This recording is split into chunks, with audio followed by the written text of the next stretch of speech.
Assalamualaikum warahmatullahi wabarakatuh. Selamat pagi, selamat siang, selamat sore. Di sini saya ingin mempresentasikan hasil dari tugas saya, yaitu mata kuliah Perencanaan Wilayah dengan dosen pengampu Bapak Asirin. Selanjutnya di sini saya akan membahas terkait topik pembangunan wilayah berdasarkan paradigma Keynesian yang diangkat dari teori Keynesian dengan studi kasus strategi peningkatan produktivitas kawasan ekonomi khusus Belang-Belang, Kabupaten Mamuju, Provinsi Sulawesi Barat. Sebelumnya, izinkan saya perkenalkan diri. Nama saya Regita Cahyani Yasmin dengan NIM 120220233 dari kelas RD. Di mana isi presentasi saya adalah latar belakang, sejarah teori Keynesian, pokok pemikiran dari teori Keynesian, definisi pembangunan dan kebijakan pembangunan, dan yang terakhir ada studi kasus.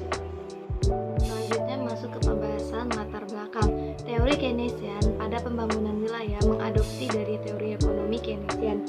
Ekonomi Keynesian atau disebut juga Keynesisme awal mula dikembangkan oleh John Maynard Keynes yang pendekatan khasnya berfokus pada sisi permintaan ekonomi dan peran pemerintah dalam meningkatkan dan mengelola permintaan. Ekonomi Keynesian adalah berbagai teori makroekonomi tentang bagaimana dalam jangka pendek dan terutama selama referensi output atau pendapatan ekonomi suatu wilayah sangat dipengaruhi oleh permintaan agrarit baik dari dalam wilayah maupun dari luar wilayah atau ekspor yang dimana total pengeluaran dalam perekonomian. Ekonomi Keynesian berkembang selama dan setelah depresi hebat atau Great Depression. Dari ide-ide yang disajikan Keynesian dalam bukunya tahun 1936, The General Theory of Employment, Interest and Money, Keynes memiliki cara pandang yang berbeda dibandingkan dengan ekonomi klasik atau neoklasik yang berfokus pada penawaran suplai faktor produksi yang terlebih dahulu mendahului bukunya. Masuk ke sejarah teori Keynesian, yang dimana ini ada pendukungnya. Pendekatan teoritis yang digunakan meliputi rekonstruksi Keynesianisme, rekonstruksi Keynesian, stimulasi sisi permintaan, dukungan sisi supply untuk industri utama basis dan industri pendukungnya atau non-basis. Ideologi politiknya yaitu investasi pemerintah, demokrasi sosial, social democration, kohesi atau kemajuan bersama, dan solidaritas teritorial nasional. Dalam memahami karakteristik ideologi politik, teori-teori Keynesian berikut ini disajikan beberapa istilah dan definisi. Selanjutnya ada investasi pemerintah, yang dimana investasi pemerintah tindakan pengaturan yang diambil oleh pemerintah yang berupaya mempengaruhi keputusan yang dibuat oleh individu, kelompok, ataupun organisasi tentang masalah sosial dan ekonomi. Atau dengan kata lain, setiap tindakan yang dilakukan oleh pemerintah yang mempengaruhi dasar dengan tujuan mengubah keseimbangan atau hasil dari mekanisme pasar. Selanjutnya masuk ke demokrasi sosial atau social democracy. Demokrasi sosial adalah gagasan bahwa negara perlu memberikan keamanan dan kesetaraan kesempatan bagi rakyatnya dan harus secara aktif menata ulang masyarakat dengan cara yang kondusif bagi perkembangan wilayah. Tetapi perubahan tersebut harus dilakukan secara bertahap, disahkan oleh penguasa yang terpilih secara demokrasi mayoritas. Yang selanjutnya ada kohesi dan solidaritas teritorial nasional. Kebijakan kohesi adalah kebijakan dengan tujuan meningkatkan kesejahteraan ekonomi wilayah dan juga untuk mengatasi kesenjangan wilayah. Kebijakan kohesi adalah strategi suatu negara untuk meningkatkan dan mendukung perkembangan harmonis secara keseluruhan dari wilayah-wilayah di suatu negara. Selanjutnya kita masuk ke pokok teori. Teori-teori Keynesian dalam pembangunan wilayah disebut juga teori-teori yang menjelaskan terjadinya divergensi wilayah atau perkembangan wilayah menuju polarisasi atau mengkutub pada suatu titik. Teori-teori tersebut antara lain teori basis, export atau export base, ada teori sirkular dan causal kumulatif atau circular kumulatif causation dari Maydal. Yang ketiga ada teori kutub pertumbuhan, ini dari Grotowol, Peurox, dan teori inti pinggiran dari Core Perry. itu dari Friedman. Teori yang pertama yaitu teori basis ekspor.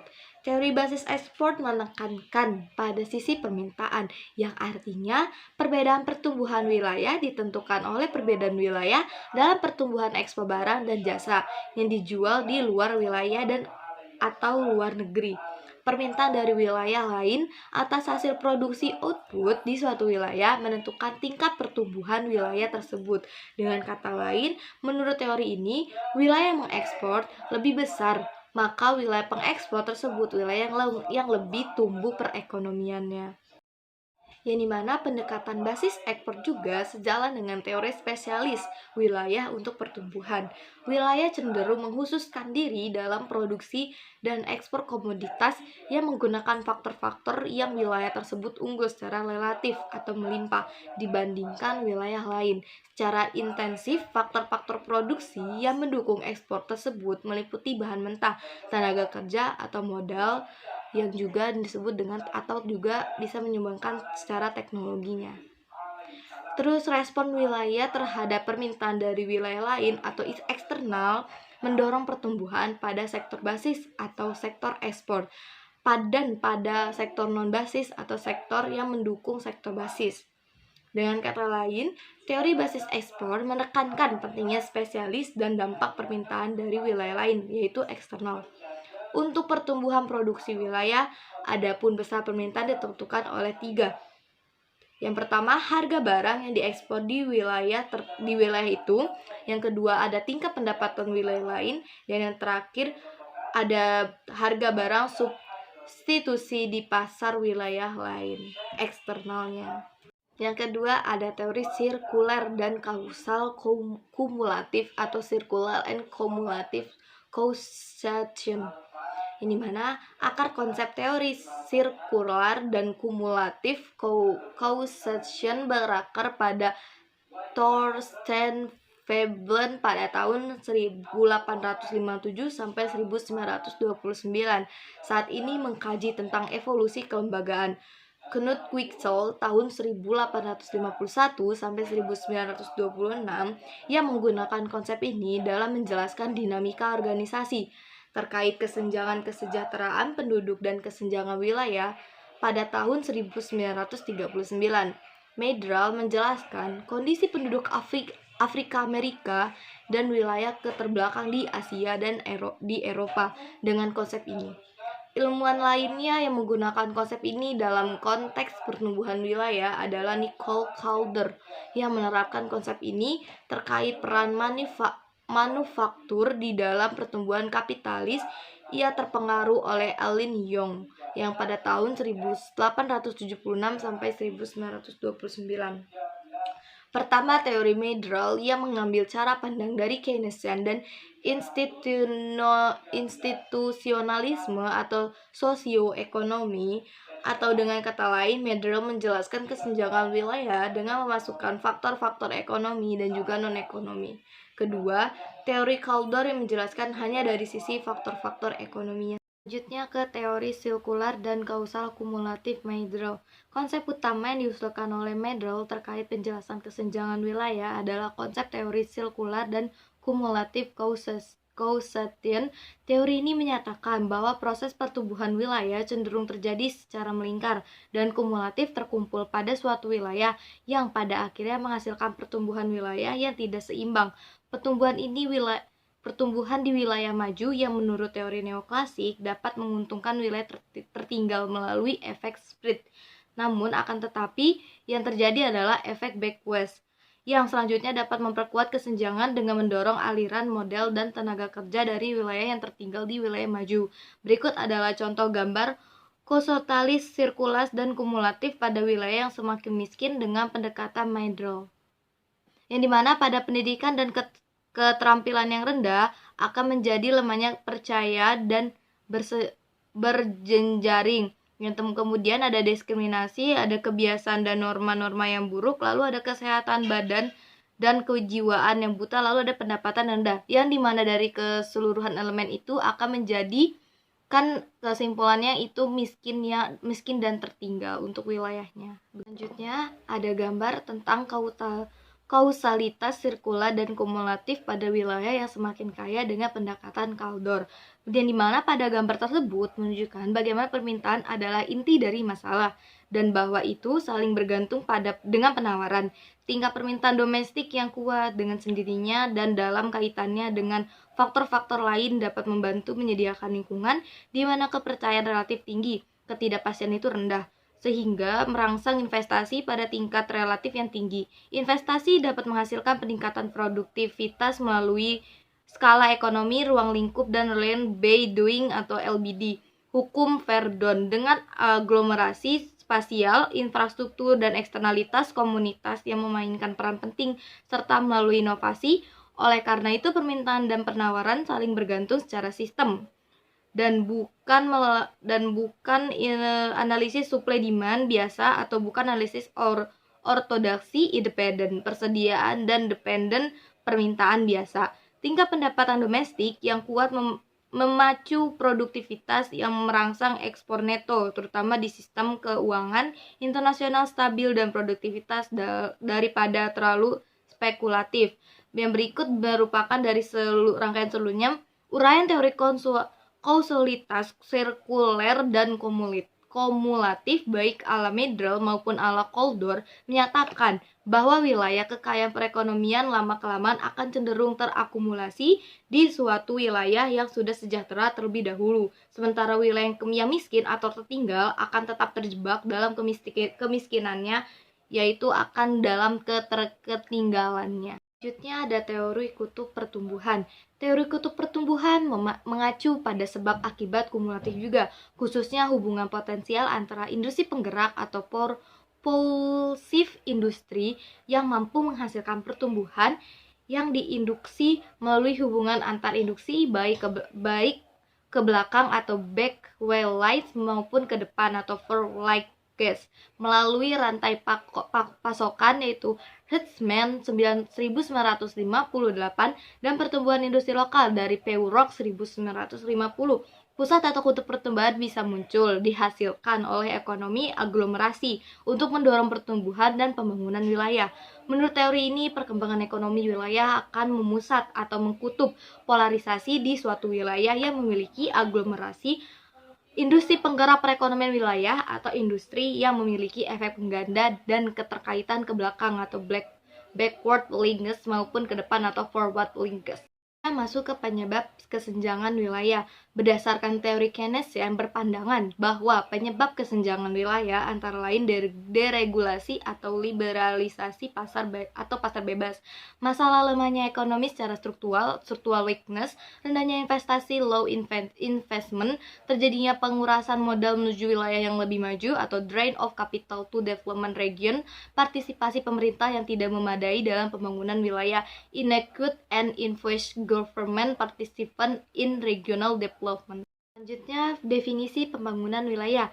Teori ini secara umum mendefinisikan pembangunan wilayah adalah upaya yang memerlukan investasi pemerintah atau upaya pembangunan yang tidak dilepaskan pada mekanisme pasar dalam rangka mengurangi kesenjangan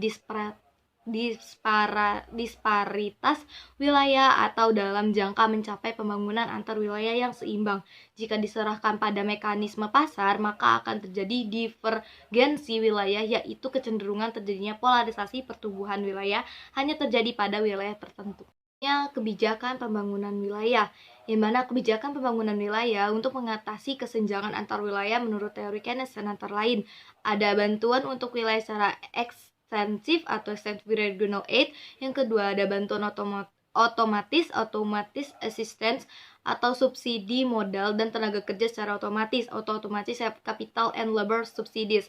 Yang ketiga ada desentralisasi kewenangan dalam meregresi ekonomi wilayah dari nasional ke pemimpin-pemimpin dan lembaga-lembaga di tingkat subnasional, decentralization of regional regression power to local and regional agencies and authorities. Yang keempat ada pengendalian pembangunan industri. Yang kelima ada investasi infrastruktur investment. Yang keenam ada perencanaan spasial, rencana tata ruang.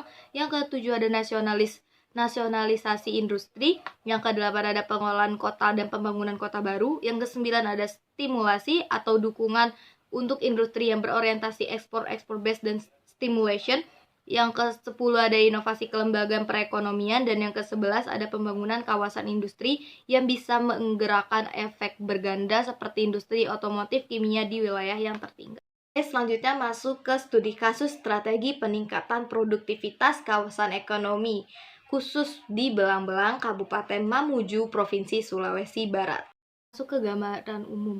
Secara geografis, Kabupaten Mamuju terletak di Provinsi Sulawesi Barat dengan pada posisi 1038 derajat, 100-110 derajat sampai 2054 derajat, 555 derajat lintang selatan, dan 110-54 derajat, 47 derajat sampai 135 derajat, 35 derajat bujur timur. Kabupaten Mamuju yang beribu kota di Mamuju berbatasan dengan Kabupaten Mamuju Tengah di sebelah utara dan Provinsi Sulawesi Selatan di sebelah timur. Kabupaten Majene, Kabupaten Mamasa, dan Provinsi Sulawesi Selatan di sebelah selatan, serta Selat Malaka di sebelah barat. Selanjutnya, kebijakan terkait Belang-Belang. Kebijakan fiskal agar pemerintah bisa mempengaruhi jalannya perekonomian, mekanisme pasar, dan kapitalis. Pengaruh kebijakan secara parsial terhadap produktivitas kawasan ekonomi khusus Belang-Belang di Kabupaten Mamuju. Kebijakan secara parsial berpengaruh positif dan signifikasi terhadap produktivitas kawasan ekonomi khusus. Pembuatan kebijakan kawasan ekonomi khusus kewenangannya melekat pada domain negara atau pemerintah yang merupakan manifestasi pengaturan wilayah. Lalu ada kebijakan kawasan ekonomi khusus memiliki konsekuensi adanya pemberian insentif dalam mendukung kemudahan investasi. Dan terakhir ada strategis yang harus diterapkan dalam kondisi ini adalah mendukung kebijakan pertumbuhan yang agresif, growth oriented strategi. Berikut adalah petanya, yaitu tentang studi kelayakan kawasan ekonomi khusus di kawasan Matabe, Provinsi Sulawesi Barat. Konstelasi wilayah. Beberapa pertimbangan kawasan ekonomi khusus Belang-Belang direncanakan di luar pelabuhan Belang-Belang, antara lain dalam RT/RW Provinsi Sulawesi Barat, pelabuhan Belang-Belang diarahkan menjadi pelabuhan utama yang melayani kapal-kapal samudra, angkutan kontainer, dan juga penumpang. Kondisi batimetrik perairan di depan pelabuhan Belang-Belang yang kurang potensial untuk arus keluar masuk kapal intensitas tinggi. Sementara untuk pengembangan kawasan ekonomi khusus dibutuhkan prasarana transportasi dengan arus distribusi intensitas tinggi. Dan hasil berdasarkan beberapa pertimbangan, maka kawasan ekonomi khusus Belang-Belang diarahkan di Tanjung Belang-Belang. Seperti gambar di samping, ini ada peta rencana tata ruang kawasan strategis provinsi, sudut kepentingan pemberdayaan kawasan perkotaan kawasan Matabe, Sulawesi Barat.